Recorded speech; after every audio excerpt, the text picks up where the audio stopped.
Yang terakhir adalah Ma'ul Husna, innaka antal wahhab, al-wahhab, sesungguhnya engkau maha pemberi, ya. Kalau kita perhatikan, ya, Nabi Sulaiman ini beliau berdoa dengan cara merayu Allah, rayuan maut, gitu kan. Misal begini ya, ibu-ibu nih punya anak, ya, ada dua anak, ya. Yang satu bilang, Bunda, kasih aku sepeda dong, Bunda. Gitu. Nah, minta sepeda. Tapi yang satu lagi, dia bilang gini, Bunda baik sekali. Bunda orangnya kaya, suka berderma, banyak kawannya, gitu. Dan sangat sayang ke anak-anaknya. Boleh enggak aku kasih satu aja sepeda? Kira-kira Bunda mau ngasih ke anak yang pertama atau yang kedua? Yang kedua, dirayu dulu kan, dipuji-puji dulu. Derma, baik, gitu. Sama Nabi Sulaiman begitu. Ya Wahhab, wahai maha pemberi. Wahhab ini, kenapa Nabi Sulaiman tidak menggunakan Ya Razzaq? Bapak Ibu, Razzaqi itu akan dimintai pertanggungjawaban. Tapi Wahhab tidak dimintai pertanggungjawaban. Contohnya apa? Doanya Nabi Isa. Apa doanya? Allahumma ya Rabbi anzil alaina ma'idatan minas sama takunu lana aidan li awwalina wa akhirina wa ayatan minka warzuqna wa anta khairul razikin. Gitu. Ternyata khairul razikin, Razzaq itu di ayat berikutnya Allah mengecam kalau ada yang tidak beriman setelah ini, gitu kan, aku siksa dan siksaan yang tidak pernah dialami oleh umat-umat sebelumnya. Seperti itu. Rezeki itu hakikatnya akan dimintai pertanggungjawaban. Tapi Wahhab tidak. Itu hibah. Hibah itu pemberian, terserah. Hadza ata'una famnun au amsik bi ghairi hisab. Ya. Ini adalah pemberian dari kami. Lepas atau tahan, kami tidak akan minta pertanggungjawaban. Nah, itu kata Allah, ya. Nah, ya Wahhab di sini, innaka antal wahhab. Apa yang diberikan setelah itu? Nah, setelah doa yang intensif, Allah segera menghadirkannya. Fasakharna ruhaan haitsu asab. Nah, di sini keberlimpahan terjadi setelah 9 metode ini dilakukan. Ya.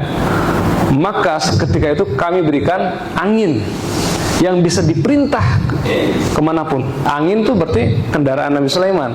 Kendaraan yang jauh lebih canggih daripada kuda.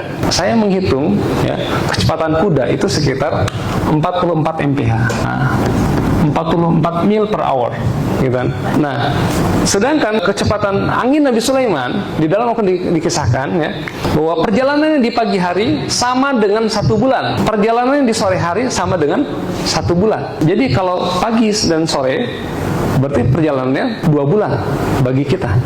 Nah, perjalanan apa yang kita lakukan? Saya coba analisis kendaraan apa yang ada di Nabi Sulaiman. Ya tinggal kuda. Zaman itu tak ada kereta, ya, tak ada pesawat, gitu. Ada kuda. Oke, kita hitung dengan kuda. Ternyata kuda ini 44 mph, ya, mil per hour dikali 24 jam per hari dikali 60 hari. Hasilnya berapa? Nanti dibagi 12. Dari mana 12 ini? Kan ada 24 waktu, ya. Ada pagi, siang, sore, malam. Ini pagi ini berapa jam? Siang berapa jam? Sore berapa jam? Malam tak tahu kita. Kita bagi rata saja. Ya, pagi 6, siang 6, sore 6, malam 6 jam. Sama 24 jam.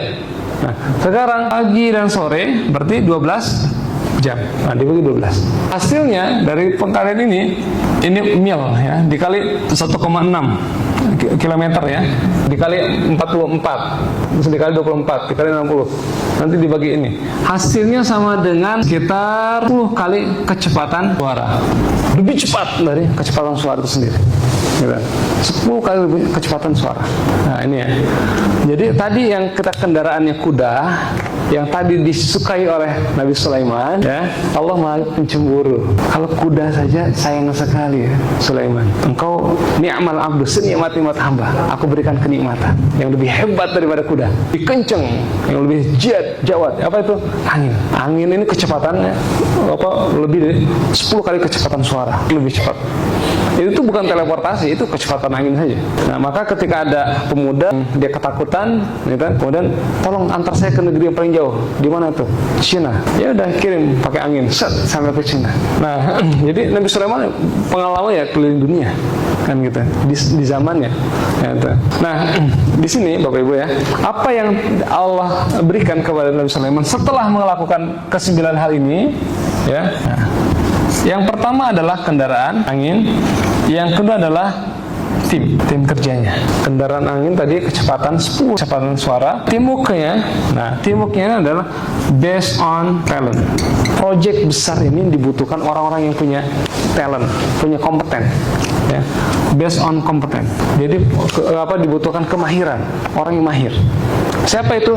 Wasyayatina kullabanna'i wa gawash. Dan setan-setan. Kenapa setan-setan? Apa nggak ada manusia? Ada. Cuman manusia ketika itu sudah terpecah-pecah. Dukungan udah multi partai, gitu kan? Terus harus dukung partai yang mana, kan gitu? Nah ini kan, saking banyaknya pilihan, udah Allah kasih yang tidak dari golongan manusia, tapi bahkan dari golongan setan. Tapi setan ini itu based on talent, based on kompetensi. Apa kompetensinya? Wasyayatina kullabanna wa gawash. Banna artinya adalah pembina, pembangun, ya, arsitek. Nah, gawash itu adalah penyelam, mengambil perhiasan dari samudra, ya, mengambil mutiara dan sebagainya, sehingga dia bisa membina sebuah istana yang luar biasa megahnya tanpa bantuan manusia, langsung jadi, gitu kan? Wa akharina muqarrarina fil asfad. Sedangkan setan-setan yang tidak punya kompetensi, dia terbelenggu, ya. Maka ketika kita merekrut dalam sebuah organisasi, tak mungkinlah kita merekrut orang yang tidak punya kompetensi. Di zaman sekarang juga begitu. Kamu keahlianmu, kemahiranmu apa?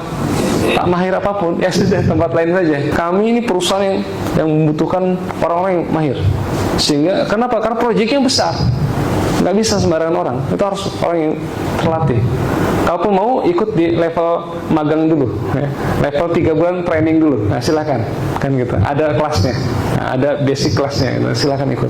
Tapi kalau udah di tim yang expert di Nabi Sulaiman, itu harus expert. Oke, di sini kalau kita lihat ya, saya perhatikan di sini ada 3 level di sini. Level decision maker, ya.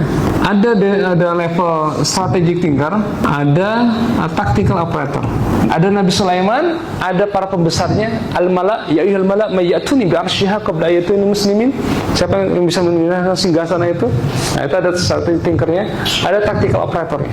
Ada yang suka teknisnya, itu burung hudhud di antaranya. Nah, gitu ya. Tapi yang tidak punya kompetensi tidak ikut ya. Ya, ikut magang lah dulu kan, ikut training dulu kan gitu ya. Nah, jadi Bapak Ibu, kalau kita perhatikan di sini, keberlimpahan itu terjadi kita mengamalkan 9 metode ini. Ya, kalau kita nak masak itu ya 9 bahan tuh harus sudah ada. Nah, tinggal jangan langsung semuanya, nanti rasanya tak enak. Nah, seperti minum kopi itu kan, ya kopinya dulu baru kasih airnya. Kan gitu ya. Ada air dulu, airnya dingin lagi, kasih kopi. Diaduk juga nggak jadi, tak enak. Gitu. Ya semua ada tahapan-tahapannya, tapi harus menyatu, terintegrasi. Bukan ini satu ditinggalkan, begitu masuk tahapan berikut, tidak. Ini semua satu kesatuan, gitu kan? Ya, dia mengejar cahaya, dia juga suka berbagi, dia juga menyayangi makhluk, dia juga inabah, kondisinya tuh terus kembalikan kepada Allah. Kemudian dalam kondisi juga tauhid, hanya esa Allah saja. Bahkan dalam konteks tauhidnya saja, nanti di An-Naml ini sod ya. Sod ini tentang keberlimpahan. Di An-Naml tentang leadership, tentang scale up, ini startup, gitu kan? Di level scale up itu Nabi SAW pernah marah. Tapi marahnya itu masih bertauhid. Coba bayangkan. Marahnya tidak pakai emosi, marahnya pakai tauhid. Atumiduna bimarin fama atani Allahu khairun mimma atakum. Apa yang Allah berikan kepadaku itu jauh lebih baik daripada yang Allah berikan kepadamu. Coba bayangkan. Nabi Sulaiman tidak mengatakan aku lebih kaya darimu, enggak. Tapi yang Allah berikan kepadaku itu lebih baik daripada Allah berikan kepadamu. Lagi-lagi sumbernya Allah. Nah, di sini ya. Jadi lagi-lagi harta ini ya Allah saja. Lalu bagaimana tugas kita? Tugas kita ini kita kejar cahaya. Sholat subuhnya tepat waktu, tahajudnya.